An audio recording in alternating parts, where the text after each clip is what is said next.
சரி விடு.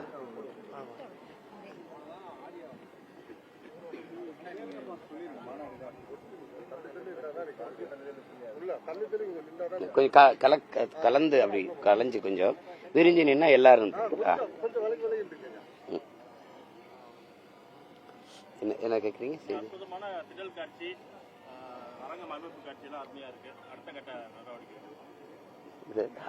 அது மாநாடு தான். 21 ஒரு மாலை சரியான 4 மணிக்கு மாநாடு தொடங்கும். மாநாடு தான். ஆமா, அறிவிக்கிறோம். அதோட களத்துக்கு போய் வேலை செய்வோம். முக்கிய தீர்மானங்கள், தேர்தல் அறிக்கை, இது தொடர்பான மாநாட்டில் முக்கிய அம்சங்கள் என்ன? தீர்மானம் ஒரே தீர்மானம் தான். எங்கள் திருநாட்டில் எங்கள் நல்ல ஆட்சியே, அதுதான் எங்களுக்கு. அதுல மற்ற கட்சிகளை போல அந்த தேர்தல் அறிக்கை கொடுக்கறது இல்லை. நாங்க எலெக்ஷன் மேனிஃபெஸ்டோங்கிறாங்களா, அது இல்லை எங்ககிட்ட. எங்க ஆட்சி எப்படி இருக்கும்னு ஒரு செயல்பாட்டு வரைவு. எங்க ஆட்சியில எப்படி இருக்கும், கல்வி எப்படி இருக்கும், மருத்துவம் எப்படி இருக்கும், சாலை எப்படி இருக்கும், மின் உற்பத்தி பகிர்மானம் எப்படி இருக்கும், அப்படி ஒவ்வொன்றுமே அச்சிலையும் இருக்கும். அது காணொலி ஆவணமாகவும் இருக்கும். காணொலி ஆவணத்தை களத்தில் தேர்தல் நேரத்தில் வாக்கு சேரிக்கும் போது நான் போட்டு காட்டி பேசுவேன். அது இருக்கும். ஏன்னா எங்க மக்களுக்கு தெளிவுபடுத்தணும்னு நினைக்கிறோம். எப்படி இதுவரை இருந்த ஆட்சியில எது இல்லையோ அது எப்படி மாறுது பாருங்க. உங்க பிள்ளைகள் எப்படி மாத்தி கொண்டு வரோம். அதனாலதான் இது மாற்றத்தை விரும்பும் மக்களின் மாநாடுன்னு சொல்றது காரணம் தான். இந்த அரசியல்களே பழக்கமா இருக்குது. ஒண்ணு இருக்குது. இதுல இருந்து ஒரு மாறுதல் வேணும்னு நினைக்கிற எண்ணம் கொண்ட என் மக்களுக்கான ஒரு மாநாடா தான் இதை செய்யறோம். அதனாலதான் இது மாற்றத்திற்கான எளிய மக்களின் புரட்சிங்கிற ஒரு முழக்கத்தை முன் வச்சோம். அப்ப இது தமிழ் இன அரசியல் வரலாற்றில் இது ஒரு பெரும் பாய்ச்சலா இருக்கும். ஒரு வரலாற்று பெரும் மாறுதலாகவும் ஒரு படிநிலை முன்னேற்றமாகவும் இருக்கும். அது உறுதியா இருக்கும். இதுவரைக்கும் மாநாடுகள் நிறைய முடிச்சிருக்கீங்க. தண்ணீர் மாநாடு, வன மாநாடுலாம் முடிச்சிருக்கீங்க. இப்போ இந்த மாநாட்டில் எது முக்கியத்துவம் வைக்க போறீங்க? இதுக்கு பிறகு உங்களுடைய பிரச்சாரம் எங்க தொடர போறீங்க? இல்ல, இப்ப முன்னாடி நாங்க சொன்னது உங்களுக்கு தெரியும். உலகில் இந்த பூமியில எந்த உயிரினமும் இல்லை. இந்த 5 பெரும் ஆற்றல்கள், 5 பஞ்சபூதம்ங்கிறாங்க, நம்ம 5 பூதங்கள்ங்கிறோம். உங்களுக்கு நிலம், நீர், தீ, வலி, விசும்பு, இந்த உங்களுக்கு தெரியும் காற்று. இது இல்லாம உங்களுக்கு எதுவும் இல்லை. எந்த உயிரினமும் வாழ முடியாது. அப்ப அந்த 5 பெரும் ஆற்றல் அழிந்து கொண்டிருக்கு. பூமி இன்னைக்கு சிதைந்து அழிந்து கொண்டிருக்கு. 200 சூழியல் ஆர்வலர்கள் ஆய்வு அறிஞர்கள் ஐநா பெருமன்றத்தில் ஒரு அறிக்கை தாக்கல் செய்யறாங்க. அதுல இந்த பூமியின் வாழ்நாள் 12 ஆண்டுகள் தான் இருக்கும். அதுக்குள்ள நம்ம விழித்துக் கொள்ளணும், எச்சரிச்சுக்கணும். இல்லைன்னா எல்லாரும் சேர்ந்து அழிய வேண்டியதான அறிக்கை தாக்கல் பண்ணி ஒரு 2 ஆண்டுகள் இருக்கும். அந்த நேரம் எல்லாம் கூறி பேசினாங்க, பதறினாங்க. அதுக்கப்புறம் கண்டுக்கல. இந்த நிலத்துல சூழியல், பொருளியல், அறிவியல்னு, அரசியல்னு ஒரு நூல் எழுதுனது எங்க ஐயா கி வெங்கட்ராமன். அதுல இருந்து நாங்க தினம் கத்திக்கிட்டு இருக்குது இந்த பிள்ளைகள் தான். ஏன்னா எங்க அப்பா நம்மாழ்வார் 25 ஆண்டுகள் காலக்கெடு கொடுத்திருந்தாங்க. இன்னைக்கு பிறக்கிற ஒரு குழந்தைக்கு 25 ஆண்டுகள் கழித்து வாழ்கிறதுக்கு பூமியில இடம் இருக்காது. அப்படி ஒருவேளை இருந்தாலும் வாழ்கிற இடமாக இந்த பூமி இருக்காதுங்கிறது. இப்ப நீங்களே இன்னைக்கு பாக்குறீங்க, உலக நாடுகள் எல்லாம் சொல்லுது பூமி நிலமற்ற நீரற்ற நிலமா மாறிடுச்சு. இது ஒரு அறிவிப்போட முடிஞ்சிருது. தமிழ்நாடு சொல்லுது 6 மாவட்டங்கள், தமிழ்நாட்டில் 6 மாவட்டங்கள்ல நிலத்துக்குள்ள நீர் இல்லை அப்படின்னு. அப்படின்னா அதை அறிவிக்கிறது அரசின் வேலை இல்லை. அறிவிக்கிறது உங்களை போல ஊடகவியலாளர்களின் பொறுப்பு. இந்த மாதிரி இல்லை அப்படின்னு சொல்றது, செய்தி சொல்றதுக்கு அதிகாரம் தேவையில்லை, அரசு தேவையில்லை. அதை எப்படி சரி செய்யறதுக்கு தானே அது. இப்ப அதை தான் நீங்க பார்க்கணும். இப்ப புவி வெப்பமாயிருச்சு, பருவநிலை மாறிடுச்சுன்னு சொல்றது எங்களுக்கு தேவையில்லை. அதை எப்படி சரி செய்யறதுங்கிறதுக்கு தான் ஒரு அதிகாரம் தேவை. இப்ப பீகார்ல தேர்தலுக்கு முன்னாடி சொல்லல, தேர்தலுக்கு பின்னாடி சொல்லுது 6 மாவட்டங்கள்ல இருக்கிற தண்ணீர்ல யுரேனியம் கலந்துருச்சு. அதனால தாய்ப்பால்ல கலந்துருச்சு. தாய்ப்பால் யுரேனியம் கலந்து நஞ்சானதுனால பிறக்கிற குழந்தைகள் எல்லாம் பிரச்சனையோட பிறக்குதுன்ட்டு. தேர்தலுக்கு முன்னாடி சொல்லியிருந்தா அது வேற. தேர்தலுக்கு பின்னாடி இதை அறிவிக்குது. இப்ப அறிவிக்கிறதுக்கு அரசு தேவையில்லை. அதுக்கு காரணம் என்ன? யுரேனியம் ஏன் தண்ணீர்ல கலந்துச்சு? ஏன் தாய்ப்பால்ல கலந்துச்சு? அப்ப இந்த பூமி யாருக்கு வச்சுட்டு போறப்ப என்னது? நீங்களே வாழ்ந்து தீர்த்துட்டு போறதுக்கு உங்க பரம்பரை சொத்து ஒண்ணு இல்லையே. நமக்கும் பின்னாடி வர்ற குழந்தைகளுடைய பரம்பரை சொத்து, அதை பத்திரமா விட்டுட்டு போகணும். அதுக்காக தான் தம்பி கேட்கிற மாதிரி கடலுக்கு மலைக்கு. மழை இல்லைனால் ஒரு நிலம் பாலைவனம் ஆயிரும். மழை இல்லைன்னா மழை இல்லை, உங்களுக்கு தெரியும். மழை இல்லைன்னா மண்ணில் எதுவும் இல்லை. அப்ப அதை உணர்த்தணும். மலை நமக்கு மணலும் கற்களும் அல்ல, குவாரி கிடையாது.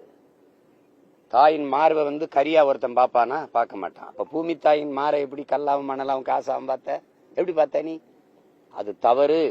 தாயின் மார்ல பால் குடிக்கலாம், ஆனால் அறுத்த ரத்தம் குடிக்க கூடாது, அது பெருங்கொடுமை அப்படின்னு எனக்கு முன்னாடி இருக்கிற என் பிள்ளைகளுக்கு நான் கற்பிக்க வேண்டியது என்னுடைய கடமை, எங்களுடைய கடமை. அதனால அது மரம்ங்கிறது வெறும் மரம் அல்ல. மரம் தான் நம்முடைய உயிர், நம்முடைய மூச்சு காற்று. எல்லா உயிரினங்களும் நற்காற்றை சுவாசிச்சுட்டு நச்சுக்காற்றை வெளியிடும். மரம் செடி கொடிகள் தான் நச்சுக்காற்றை சுவாசிச்சு நற்காற்றை வெளியிடும். அவன் வெளியிடுறதுனால தான் நம்ம சுவாசிக்க தூய காற்று இருக்கு, ஆக்சிஜன் இருக்கு. அப்ப அந்த மரத்தை பற்றி சொல்லி கொடுக்கணும். மரம் இல்லைன்னா மேகத்தை அறுவடை செய்து பூமிக்கு மழையா கொண்டு வருகிற ஒரு ஆற்றலை பெற்ற ஒரே உயிரினம் மரம் தான். அந்த மரம் எவ்வளவு முதன்மையானதுன்னு சொல்லி கொடுக்கணும். அதனாலதான் இந்த மாதிரி எல்லாத்தையும் சொல்லிட்டு கடைசியா இதெல்லாம் இல்லாத நம்ம அரசியல் செஞ்சோ அதிகாரத்துக்கு ஒன்றும் பயன் இல்லை அப்படின்னு அதெல்லாம் சொல்லிட்டு இந்த மாற்றத்தை விரும்பும் மக்களின் மாநாடு. அது என்ன மாற்றம்னா, வணங்குறதுக்கு நமக்கு 1000 சாமிக்கு மேல இருக்கு, 1 கோடி சாமிக்கு மேலே இருக்கு. வாழ்றதுக்கு ஒரே ஒரு பூமி தான் இருக்கு. அந்த பூமியை காக்க வர்றது யாரு? அதான் இங்க பேச்சு. நான் நேத்து முருகனை கும்பிட்டேன், நாளைக்கு சிவனை கும்பிடுவேன். இன்னைக்கு சிவனை கும்பிடுறேன், நாளைக்கு பிள்ளையார கும்பிடுவேன். இன்னைக்கு கிறிஸ்தவத்தில் இருக்க, நாளைக்கு இஸ்லாத்துக்கு போகலாம். நாளைக்கு இஸ்லாத்துல இருக்க, நாளைக்கு கிறிஸ்தவத்துக்கு வரலாம். எது வேணாலும் மாறிக்கலாம். ஆனா வாழ்றதுக்கு ஒரு பூமி தான் இருக்கு. இப்ப இந்த பூமியை காக்க போறது யாரு? காலுக்கு கீழே மிதிபடுவதால பூமி உனக்கு சாதாரணமா படுதா? தாய்ப்பாலும் தண்ணீரும் மலிவா கிடைக்கிறதுனாலே இந்த மனித பயில்களுக்கு அதன் மகத்துவம் புரியலன்னு கவிப்பேரரசு வைரமுத்து மகாகவிதை என்ற புத்தகத்தில் எழுதியிருக்காரு, நூலில் எழுதியிருக்கிறார். எல்லா அறிஞர் பெருமக்களும் முன்னோர்களும் நமக்கு அருகில் இருந்து அறிவுறுத்திக்கிட்டே இருக்காங்க. ஆனால் எல்லா செய்திகளும் காதுல விழுது, நம்ம கவனம் எடுக்கிறது இல்லை. அதனாலதான் இது அதையெல்லாம் உணர்த்தி ஒரு மாற்றத்தை விரும்பும் மக்களின் மாநாடு அப்படின்னு வைக்கிறோம். மாற்றம் என்பது சொல் அல்ல, ஒரு செயல். நாம் மாறுவோம் மாற்றுவோம்னு அழைக்கிறோம். அதிலே எங்களுக்கான தேர்தல் களம் அங்கே அந்த இடத்துல இருந்தே தொடங்கிடுது. தேர்தல் எப்ப அறிவிப்பாங்கிறது எங்களுக்கு தெரியாது. ஆனால் நாங்க அந்த நாள்ல இருந்து 21 இருந்து எங்களுடைய ஏற்கனவே எங்க பிள்ளைகள் களத்துல வாக்கு சேகரிச்சுட்டு இருக்காங்க. அன்னையில இருந்து தீவிரப்படுத்தி போய் வேலை செய்வோம். அன்று முதல் உங்களுடைய தேர்தல் பரப்புரை துவங்குகிறது. 234 தொகுதிகள், அதாவது வேட்பாளர் அறிமுகம் செய்கிறீங்க. சீமான் அவர்கள் அதில் ஒருவரா? ஆமா, படையை நடத்தி போற தளபதி களத்தில் நின்று செஞ்சாதானே, போர் செஞ்சாதானே படைக்கு வலிமை இருக்கும். அது 2 நாள் தானே இருக்கு, அதுக்குள்ள எந்த தொகுதி அதை சொல்றதுக்கு தான் அதை சொல்றதுக்கு தான் மாநாடு. யார் யார் எந்த தொகுதியில போட்டிடுறாங்கன்னு மொத்தமா அறிவிச்சிருவோம். அது நான் போட்டிடுற தொகுதியும் உங்களுக்கு தெரிய வந்துடும். அதுக்கப்புறம் களத்துக்கு போய் வேலை செய்வோம். பிரம்மாண்டமா பிரச்சாரத்தை தொடங்கிய விஜய் அவர்கள் தற்போது நிர்வாகிகள் சந்திப்பு கூட்டம்னு தன்னுடைய பிரச்சாரத்தை குறுக்கிட்டாரு. எப்படி பாக்குறீங்க? அது தம்பியை குறை சொல்றதுங்கிறது அது எனக்கு வேலை இல்லை. என்னோட வேலை நான் செய்யறேன். நீங்க அதை என் தம்பிகிட்ட தம்பி கேட்கணும். ஏன்னா அப்படி ஆரம்பிச்சு இப்படி நிறுத்தினீங்க அப்படின்னா அப்படி பற்றாக்குறை அவரே சொல்றாரு, பற்றாக்குறையில இருக்குன்ட்டு. நான் 10 லட்சம் கோடி இருக்குன்னு நினைச்சேன். இப்ப 10.1 ஆறாடா அப்ப இருக்கு. 10,000 கோடியை தொட போகுது. இப்ப நாங்க இந்த அரசியல், இந்த ஆட்சி முறையை ஏற்கல, எதிர்க்கிறோம். அல்ல அது என்ன சொல்றது, அருவருக்கிறோம். இந்த முறையவே மாற்றணும்னு நினைக்கிறேன். அதனாலதான் திரும்ப திரும்ப ஆள் மாற்றம் ஆட்சி மாற்றம் அல்ல எங்கள் இலக்கும் கனவும், ஆட்சி முறை மாற்றம்னு திரும்ப திரும்ப சொல்றது. இப்ப இந்த நாடு கட்டமைக்கிற வளர்ச்சி என்பது கடன் வளர்ச்சி. இப்ப 10 லட்சம் கோடி கடன் இருக்குது. அதுல நம்ம முதன்மையா வளர்ந்து போறோம். வேற என்ன இருக்கு? இந்த கடனால நிறைவேற்றப்பட்ட ஒரு நலத்திட்டம் சொல்லுங்க. எல்லாம் இலவசம். இந்த ஃப்ரீ ஸ்கீம் தான். இதுக்கு 5000 கொடுத்தேன், அதுக்கு 3000 கொடுத்தேன். இதுல 6800 கோடி இழப்பு, இதுல 6800 கோடி இழப்பு, 15000 கோடி இழப்பு. ஆசிரியர் வீதியில் நிக்கிறான்ல, ஊதிய உயர்வு 58 கோடி தான் தேவைப்படுது. இந்த ஆட்சி முறை எப்படி இருக்கு? அது உங்களுக்கே தெரியுதுலையோ? என்னையா படிப்பிக்கிற ஆசிரியர், அறிவு கருவறை, அறிவை வளர்க்கும் ஒரு ஆசிரியர் பெருமக்கள் வீதியில் நின்று போராடுறான்னா அந்த நாடு எப்படிப்பட்ட நாடு பாருங்க. அறிவை வளர்க்கிறவன் வீதியில் நிக்கிறான். இந்த உடை மானத்தை மறைக்கிற நெசவை செஞ்சு கொடுக்கிற நெசவாளி வீதியில் நிக்கிறான். அவனுக்கு மின் கட்டண உயர்வு, நூல் விலை உயர்வு, சொத்து வரி உயர்வுல அவனால வேலை செய்ய முடியல. அப்புறம் உழுது விளைச்சு வேர்வை சிந்தி விலைய வச்சவன் நல்ல வீதியில போட்டு நிக்கிறான். கொள்முதல் செஞ்சு ஒரு சேமிப்பு இடங்களை வைங்கினேன். அது மழையில் நனைஞ்சு முளைச்சு போகுது. வேர்வை சிந்தி விலைய வச்சவன் கண்ணீர் சிந்திக்கிட்டு வீதியில் நிக்கிறான். இப்ப இந்த மாதிரி ஆட்சி முறையை நீங்க ஏற்கிறீங்களா? அதை எப்படி ரசிக்கிறீங்களா? கொடுமையா இருக்கா இல்லையா? இதுதான் பிரச்சனை. நீங்க நீங்க குவார்டர் எல்லாருக்கும் இலவசம்னு கடையில வைப்பீங்களா? ஒரு 10 குவார்டருங்க இலவசம்ங்க பண்டிகைக்கு, அப்படிதான் சொல்லுதா அந்த அரசு? 5 சிகரெட்டு பாக்கெட்டு அப்படியாவது கொடுக்குதா? அப்ப எப்படி நாங்க உழவர் கொடி நாங்க விளைய வைக்கிற நெல்லை மட்டும் இலவசம்னு அரிசி விற்கிற? நான் நெய்த கஷ்டப்பட்டு ஒரு வேட்டிக்கு ஒரு சேலைக்கு 60,000 முறை மிதிக்கிறான் ஒரு நெசவாளி. அந்த கால்கிட்டையும் கைகிட்டையும் 60,000 முறை அந்த பெடல் அந்த மிதியை மிதிக்கிறான். அப்ப 60,000 முறை அந்த கைத்தறி ஆட உலகத்துல எவ்வளவு விசைத்தறிக்கும் அதுக்கும் எவ்வளவு வித்தியாசம் இருக்கு. பாரம்பரிய நெசவ பொங்கல் தீபாவளிக்கு இலவசம்னு இந்த வேட்டி சேலை வாங்கிட்டு வந்து எல்லாம் என் உழைப்பை வந்து கொச்சைப்படுத்தி அந்த உழைப்புக்கு மரியாதையே இல்லாம செஞ்சிடுற. நெல் அரிசி இலவசம், வேட்டி சேலை இலவசம். ஏன் பொங்கலுக்கு ஒரு 100 குவார்டர் இலவசம் கூட பார்ப்போம். எப்படி கொடுப்ப? இலவசமா எதை கொடுக்கறது இருக்குல்ல? அடிப்படையானது அறிவு, அடிப்படையானது உயிர் காக்கும் மருத்துவம். அது ரெண்டையும் உலக தரத்துக்கு கூட பார்ப்போம். நல்ல தரமா கொடு. தரமா இருக்குன்னு சொல்லக்கூடாது, இலவசமா இருக்குன்னு சொல்லக்கூடாது. சரியா இருக்கா, தரமா இருக்கா, அதான கேள்வி. அப்ப தரமா இருந்தா ஏன் முதலமைச்சரோ அமைச்சரோ மற்றவர்களோ ஏன் காவேரி அப்பலோ எம்ஜி ராமச்சந்திராவை படுக்கணும்? நம்ம தாத்தா பேர்ல ஓமந்தூர் ராமசாமி ரெட்டியார் பேர்ல ஒரு இது இருக்குல்ல, ஒரு மருத்துவமனை, அரசு மருத்துவமனை, அங்க படுக்க வேண்டியதானே? இல்ல ஐயா அமர ராஜீவ் காந்தி பேர்ல ஒரு மருத்துவமனை இருக்குல்ல, அங்க ஏன் படுத்துக்கல? ஏன் படுத்துக்கல? ஏன் தரம் இல்லை? இதுல எந்த அமைச்சர் பெருமக்கள் அல்லது பாராளுமன்ற நாடாளுமன்ற உறுப்பினர் அல்லது சட்டமன்ற உறுப்பினர், இந்த மாமன்ற உறுப்பினர், இந்த மாநிலங்களவை உறுப்பினர் யாருடைய பிள்ளைகள் அரசு பள்ளி கல்லூரியில் படிக்குது? ஏன்னா தரம் இல்லை. கேள்வி புரியுதா? அப்ப நீங்க அதை கொடு, அதை கொடு, நீ அதை கொடு. நாங்க கேட்கலையே, நாங்க கேட்கல. நீங்க 1000 கொடுங்க, திடீர்னு எங்களுக்கு தேர்தல் வரும்போது 5000 கொடுங்க, கோடை விடுமுறைக்கு கை செலவுக்கு காசு இருக்காது, கூட 2000 போட்டு கொடுங்க, அப்படிலாம் நாங்க கேட்கலையே. இவ்வளவு அரசு ஊழியர்களுக்கு இவ்வளவு ஓய்வூதியம் எல்லாம் கிடைக்காது, நீங்களே இப்ப குறிப்பிட்டீங்க அந்த புள்ளி விவரம். அப்படி இருக்கிறப்ப ஒரே நாள் காலையில 5000 ரூபாய் இந்த 6500 கோடி அவங்க கொடுக்குறாங்க. நிதியமைச்சர் ஏற்கனவே வந்து ஒரு 70 கோடி ரூபாய் வந்து நிதி ஒதுக்கீடு செய்ய முடியல இந்த அரசு ஊழியர்களுக்கான ஓய்வூதியம் சொன்னாரு. இது எப்படி பாக்குறீங்க? கொடுமையா பாக்குறேன். நீங்க அண்ணன்ட்ட கேட்க கூடாது, அவங்க கிட்ட கேட்கணும். இவ்வளவு நிதி நெருக்கடியை வச்சுக்கிட்டு, நிதிநிலையில பற்றாக்குறையை வச்சுக்கிட்டு ஒரு உபரி பட்ஜெட் இருக்கிற நாடு கூட அதை செய்யாது. எல்லாத்திலுமே ஒவ்வொரு துறையிலையும் இழப்பு இருக்கு. மின்துறையா 1 லட்சம் கோடி, போக்குவரத்தா 1 லட்சம் கோடி. அது என்ன செஞ்சு? தரமான போக்குவரத்தை கொடுக்கறதுக்கு, சாலையை சரி பண்றதுக்கு எனக்கு கடன் ஆயிடுச்சு, பரவாயில்ல. தடையற்ற மின்சாரம், ஒரு நொடி கூட மின்சாரம் அணையாது. நானே அதுல தண்ணீரை உடைஞ்சு நானே உற்பத்தி செய்து கொடுக்குறேன். அப்படி இல்லை, நீ வாங்கித்தான் கொடுக்குற, வாங்கித்தானே கொடுக்குற. அதுலயும் நீ இயற்கை வழியில இருக்க சூரிய ஒளி, காற்றாலை, சூரிய ஒளியை தனியாருக்கு வர கொடுத்துட்ட, அவன்கிட்ட இருந்து வாங்கி கொடுக்குற. அப்ப ஒவ்வொரு துறையும் லட்சக்கணக்கான கோடி இழப்பு இருக்கு. வட்டியே 1 லட்சம் கோடிக்கு மேல கட்டிக்கிட்டு இருக்கோம். எதை வச்சு நீங்க கடன் பெற்றிருப்பீங்க? ஒன்னும் மனித வளம், மண்ணின் வளம், ரெண்ட காட்டித்தானே. இப்ப நீங்க ஒரு கடன் ஒரு 10 லட்சம் ரூபாய் கடன் கேட்கறீங்கன்னா ஒரு வங்கியில அவன் என்ன கேட்பான்? ஏதாவது சான்று குடும்பம், சூரிட்டி குடும்பம்ல, ஏதாவது காட்டு, கட்டடத்தை காட்டு, வீடு இருக்கு இல்ல நிலம் இருக்குன்னு கேட்டுவான்ல. நீ எதை வச்சு கடன் பெற்ற? எங்களை வச்சு தானே. மனித வளத்தை காட்டியிருப்பா, மண்ணின் வளத்தை காட்டியிருப்பா, வேற என்னத்தை காட்டுவ? இந்த கடனை எதை வச்சு கட்டுவ? என் உழைப்பை சுரண்டி வரியை எடுத்து தானே போய் கட்டுவ. இந்த காசு இருக்குது. மின்கட்டண உயர்வு எவ்வளவு சொல்லுங்க, நீங்க எவ்வளவு சொல்லுங்க. சொத்து வரி எவ்வளவு? அதனால மக்களுக்கு இருக்கிற இடையூறு எவ்வளவு?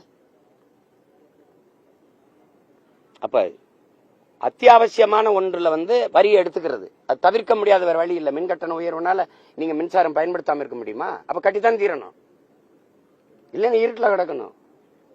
அப்ப அத்தியாவசியத்துல போய் வரியை உயர்த்தி விட்டுறீங்க, சொத்து வரியை உயர்த்தி விட்டுறீங்க. இப்ப நான் ஒரு கடை வச்சிருக்கேன், வாடகைக்கு கடை வச்சிருக்கேன். இந்த கடை வாடகை எங்க இருந்து இப்ப சொத்து வரி உயர்ந்துருச்சு, என்ன பண்றது? நான் விற்கிற பொருளை தான் வைப்பேன், அப்படித்தானே? நான் வாடகைக்கு வீட்டுல குடியிருக்கிறேன், வீட்டு உரிமையாளர் சொத்து வரி கட்டணும். வரி என்ன பண்ணுவாரு? என் வாடகை தான் உயர்த்துவாரு. அப்ப மக்களின் வாழ்வாதாரத்துல போய் வயிற்றுல அடிக்கிற மாதிரி இருக்குது. யாரு கேட்டது எங்களுக்கு 1000 கொடு 500 கொடுன்னு? கடனை வாங்கி கொடுத்து என்ன சோழ பரம்பரை சொத்தை பத்திட்டு கொடுக்குறீங்க நீங்க? யாரு காசு இது? யாரை வச்சு கடன் பெறீங்க? 1,31 லட்சம் பேருக்கு 5000 கொடுத்துருக்கு. அந்த வீட்டுல இருக்க ஒவ்வொருத்தன் பேர்லயும் 2 லட்சம் கடன் இருக்கு. பாருங்க எப்படி இருக்கு நாடு, நிர்வாகம் எப்படி இருக்கு பாருங்க. இந்த ஆட்சி முறை சரி இப்ப கொடுத்துட்டீங்க, அடுத்த தேர்தல் வருது, அப்புறம் ஒரு 10,000 கொடுப்பீங்களா? அப்ப அடுத்த தேர்தல் வருது, இந்த 5 வருஷம் கொடுத்தா இந்த 10 லட்சத்தை இன்னொரு 15 லட்சம் கோடி ஆக்குவீங்களா? அப்புறம் 20. இப்ப கடன் வாங்கினா ஒரு நாடு பொருளாதார அடிமையாயிராதா? நீங்க என்கிட்ட கடன் வாங்கிட்டீங்க, உங்களால் நிம்மதியா வாழ்ந்துட முடியுமா? கதவை எந்த நேரம் வந்து தட்டி கடனை கேட்பேன்னு பயப்பட மாட்டீங்க? ஒரு கடன் வாங்கினவே நிம்மதியா வாழ முடியுமா பாருங்க. அப்ப கடன் வாங்கி இப்ப இங்க பாருங்க, நம்ம வந்து 10 லட்சம் கோடியா, ஒவ்வொரு மாநிலமே எவ்வளவு? 10 லட்சம் 12 லட்சம் அப்படி வச்சுக்கிறீங்க. 29 மாநிலம், 8 ஒன்றிய பிரதேசம். இந்தியாவே 196 லட்சம் கோடி வாங்கியிருக்கு. 196 லட்சம் கோடி மத்திய அரசு. இது போக எல்லா மாநிலங்களும் சேர்த்தா 400 கோடி கிட்ட வருது கடன். இந்த கடன் என்னை கட்டுறது? ஒரு தவிர்க்க முடியாத பொருளாதார நெருக்கடி வந்தா என்ன பண்ணுவீங்க? பொருளாதார வீழ்ச்சி வந்தா என்ன பண்ணுவீங்க? அப்புறம் நேபாள நடந்தது, பங்களாதேஷில் நடந்தது, இலங்கையில் நடந்தது, இங்க நடக்காதுன்னு உறுதி ஏறாத தருவீங்களா? சொல்லுங்க. தஞ்சாவூர் பள்ளி மாணவி லாவண்யா வந்து மதமாற்றம் எந்த விதத்திலையும் நடைபெறல, அவங்க வீடியோல அது போன்ற எதுவுமே இல்லை அப்படின்னு சொல்லிட்டு சிபிஐ முதற்கட்ட விசாரணையில வந்து நீதிமன்றத்தில் தெரிவிச்சிருக்காங்க. நிலை அறிக்கை எப்படி? செய்தியா தான் பார்த்தேன், நான் முழுக்க செய்தி பார்க்கல, சுழல் எழுத்துல பார்த்தேன். அவங்க ஏதோ என்ன சகாய மதவால சகிக்க முடியல ஏதோ போட்டுறாங்கன்னா விசாரிச்சிருப்பாங்க. அதாவது மத்திய புலனாய்வு தான் சொல்லிருச்சுல அப்படி ஒன்றும் நடக்கலைன்னு, அதை விட்டுற வேண்டியதான். அவங்க பாஜக வந்து ஏற்கனவே சொன்னதே மதமாற்றம் நடந்திருக்கு, அதனாலதான் அந்த பொண்ணை வந்து தற்கொலை பண்ணிட்டாங்கன்னு சொல்லி ஒரு பிரச்சாரமாவே பண்ணாங்க, போராட்டம்லாம் பண்ணாங்க. அது சும்மா நீங்க அம்மையார் ஜெயலலிதா படிச்ச பள்ளிக்கூடாது இந்த நாட்டில் இருக்கிற மிகப்பெரிய பிஜேபி ஆர்எஸ்எஸ் தலைவர்கள்லாம் படிச்ச பள்ளிக்கூடாது. அவங்கெல்லாம் என் மதம் மாறல. இப்ப நான் இஸ்லாமிய பள்ளி கல்லூரியிலேயே படித்தேன், நான் என்ன மதம் மாத்தினாங்களா? இங்க மதம் யாரும் கட்டாயம் மாறல, விரும்பித்தான். இப்ப என் அருமை சகோதரன் ரகுமான் இருக்கிறாரு, நீங்க மாத்தினீங்களா? அவர் விரும்பி ஏற்றுக்கிட்டாரா? இப்ப என் தம்பி இருக்கிறாரு யுவன் சங்கர் ராஜா, இஸ்லாத்தை விரும்பி ஏற்றுக்கிட்டாரா? யாரும் பிடிச்சு கொண்டு மாத்தினாங்களா? இங்க மதம் என்பதும் வழிபாடு என்பதும் உணவு என்பதும் உடை என்பதும் விரும்பிய கல்வி தேர்வு என்பதும் அவனவன் உரிமை. அதுக்குத்தான் பெற்றுக்குது போராடி சுதந்திரம். அதுல போய் தலையிட்டுக்கிட்டு கூடாது. எனக்கு என்ன பிடிக்குது, நீ இலையில எது வச்சாலும் சரி, எனக்கு அது விருப்பமோ அதை தான் சாப்பிடுவேன். நீ வச்சுட்டு அதனால சாப்பிடுலாம் அப்படிலாம் சொல்ல முடியாது. அது விருந்து இல்லை, அதுக்கு பேர் விஷம். அப்படி செய்யக்கூடாது. அப்புறம் எதுக்கு சுதந்திரம்? சுதந்திரம் எதுக்கு சொல்லுங்க? சரி, வெள்ளக்காரன் இந்த நாட்டை ஆண்டல 400 ஆண்டுகள் ஆண்டான்ல, அவன் நினைச்சிருந்தா எல்லாரையும் கிறிஸ்தவமா மாத்திருக்க முடியும்ல? முகலாயருக்கு இந்த நாட்டை ஆண்டாங்கல்ல, அவங்க நினைச்சிருந்தா எல்லாரையுமே மொத்தமா முஸ்லீமா மாத்திருக்க முடியும்ல? எங்க நடந்தது? இங்க அடக்க முடியாத சகிக்க முடியாத சாதிய இழிவு, சமத்துவமின்மை, தீண்டாமை கொடுமை, இதை சகிக்க முடியாம மாறினவங்க தான் இங்க. அது உங்களுக்கு தெரியுதுன்னு நினைக்கிறேன். எல்லாம் பகுத்தறிவு, முற்போக்கு, சமூக நீதி, எல்லாம் சமூக மாற்றம், முன்னேற்றம்லாம் பேசிட்டு இன்னும் தனித்தனி சுடுகாடும் தனித்தனி கோவலையும் இருக்கு. தனித்தனி முடிவெற்ற, இவருக்கு முடிவெற்றவர் இவருக்கு வெட்ட மாட்டார், இவருக்கு முடிவெற்றவர் அவருக்கு வெட்டப்பார். இந்த மாதிரி ஏற்றதாலும் இருக்கா இல்லையா சமூகத்தில்? பணத்தை புதைக்கிற இடத்துல கூட பொதுமை இல்லையில, இருக்கா இல்லையா? அரசு பள்ளி கல்லூரியில் படிக்கிற மாணவர்களுக்கு, தாழ்த்தப்பட்ட பிள்ளைகளுக்கு தனி தங்கும் விடுதி இருக்கா இல்லையா? ஆனால் தனியார் பள்ளி கல்லூரியில் படிக்கும் போது அங்க ஒரே தங்கும் விடுதியா இல்லையா? அங்க உயர்ந்த சாதி தாழ்ந்த சாதி பாகுபாடு இல்ல. அப்ப தனியார் முதலாளி நடத்துற கல்லூரி பள்ளியில் இருக்கிறது ஏன் அரசு நடத்துறதுல இல்ல? யார்கிட்ட பதில் இருக்கு?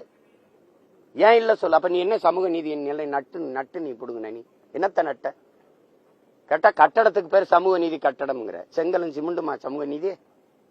எது சமூக நீதி? அதனால அது சும்மா சொல்றதா, அந்த நேரம் அரசியலுக்காக அவங்க பேசுறது. இப்ப திருப்பரங்குன்றத்துல விளக்கு ஏத்தணுங்கிற பிரச்சனை. விளக்கு ஏத்துறது பல கோடிக்கணக்கான மக்கள் வீடே இருண்டு கிடக்கு, அதுல விளக்கேத்த வழி கிடையாது. எங்க முருகனுக்கு விளக்கத்து தெரியும். இப்ப 100 ஆண்டுகளா ஏத்தல, எங்க போயிருந்த இவ்வளவு நாள்? போன ஆண்டு முருகன் மாநாடு போடும்போது ஏத்த வரல.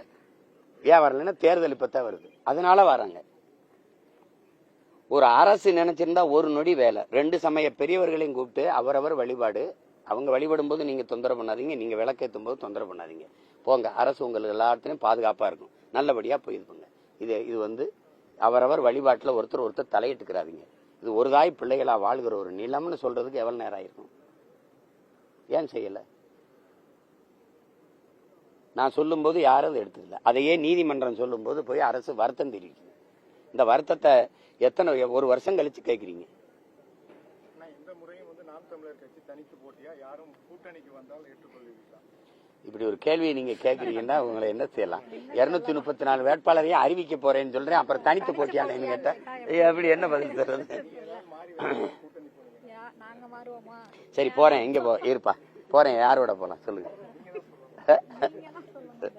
இதான் உங்க கூட எல்லாம் போறேன்லான்னு அது இல்ல. அது ஏன் பேசி அதை எத்தனை தடவை அதே பதில சொல்றது? வேற ஸ்டாலின் தொடரட்டும் பிரச்சாரத்தை எப்படி பாக்குறீங்க?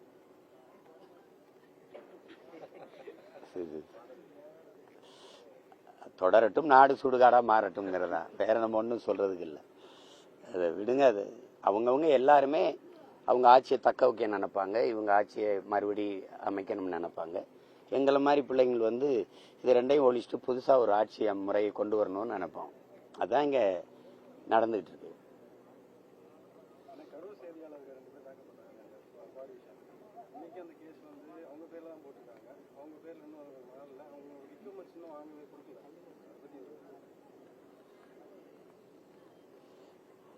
அதுதான் இங்க இருக்கிறதே கொஞ்சம் கொஞ்சம் கருத்து சுதந்திரம் தான். அதுலேயே செய்தியாளர்களை தாக்கி இது பண்றது, அவங்க கருத்தை சொல்ல விடாம கழுத்தை நெரிக்கிறதெல்லாம் வந்து மிகப்பெரிய கொடுமை. இதில் நம்ம சும்மா வெறும் வெற்றி சொல்லா வச்சிருக்கோம். கருத்து சுதந்திரம், ஜனநாயகம், இதெல்லாம் வந்து ஊடக உரிமை, ஊடக சுதந்திரம்லாம் சும்மா வெற்றி சொல்லா வச்சிருக்கோம். அந்த செயல் வருந்தத்தக்கது, கண்டிக்கத்தக்கது. அவங்க இப்போ அந்தப்பவே நான் அறிக்கை கொடுத்து அதை கண்டிச்சிருந்தேன்.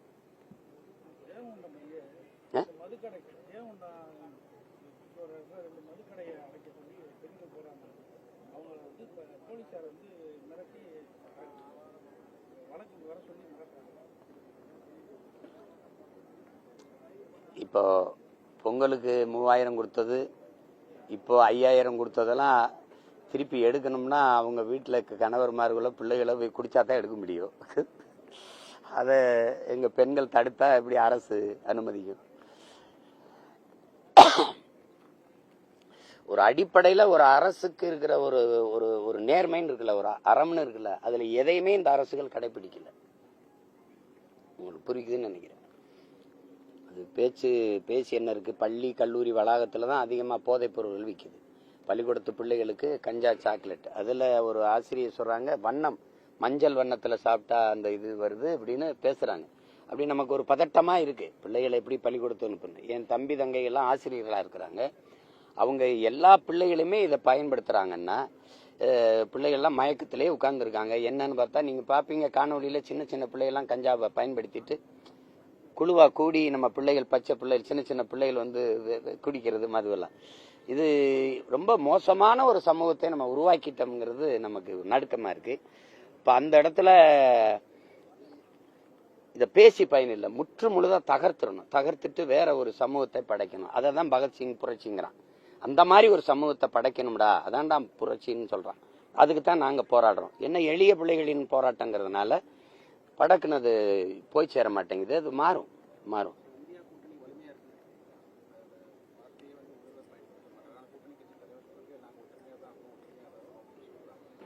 அதாவது இப்ப நான் நல்லா தான் இருக்கேன்னு ஒருத்தன் சொன்னான்னா அவனுக்கு ஏதோ பிரச்சனை இருக்குன்னு அர்த்தம். நாங்க ஒற்றுமையா தான் இருக்கோம்னா உள்ளுக்குள்ள ஏதோ பிரச்சனை இருக்குன்னு அர்த்தம். ஒற்றுமையா நீங்க இருக்கல இல்லையான்னு நாங்க கேட்கவே இல்லை, அப்புறம் எதுக்கு அது சொல்றீங்க? அப்ப ஏதோ பிரச்சனை இருக்குல்ல, புரியுதா? அதனால அது அவங்க பிரச்சனை. அது வலிமையா இருந்து என்ன பண்ணுது? வலிமையா இருந்து என்ன ஆகுது சொல்லுங்க? வலிமையா இருந்து என்ன ஆகுது சொல்லுங்க?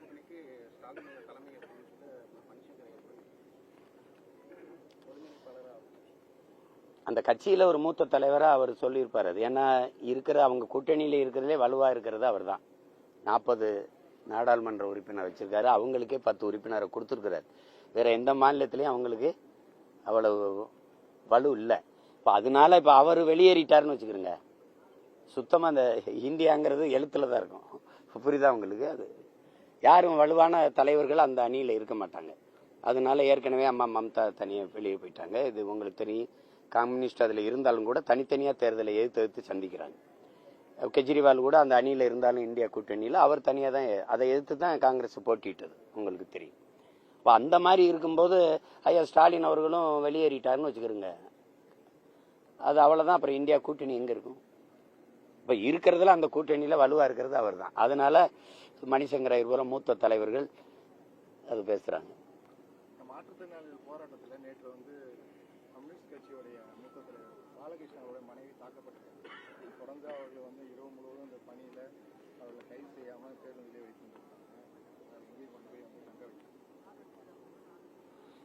அது ரொம்ப கொடுமையான போக்கு. போராடுகிற பிள்ளைகளுக்கு முதல்ல போராட அனுமதி கொடுக்கணும். அதுதான் சரியான ஜனநாயகம். தங்களுடைய கோரிக்கையை கருத்துக்களை வச்சு என்ன தேவை அதை முன்னிறுத்தி போராட அனுமதி கொடுக்கணும். அடிமை இந்தியாவில் வெள்ளைக்காரனை எடுத்து போராடணும் விடுதலைக்கு, அவன் போராடவாத அனுமதி கொடுத்தான். ஆனா விடுதலை பெற்ற இந்தியாவில் அந்த குறைஞ்சபட்ச ஜனநாயகமும் நமக்கு இல்லை, அந்த சுதந்திரமும் இல்லை. அதுல ஒரு இப்ப பாருங்க, ஒரு கம்யூனிஸ்ட் இயக்கத்தினுடைய தலைவர் அவர் மனைவிக்கே இந்த நிலைமைனா சாதாரண மக்களுக்கு என்ன நிலைமை?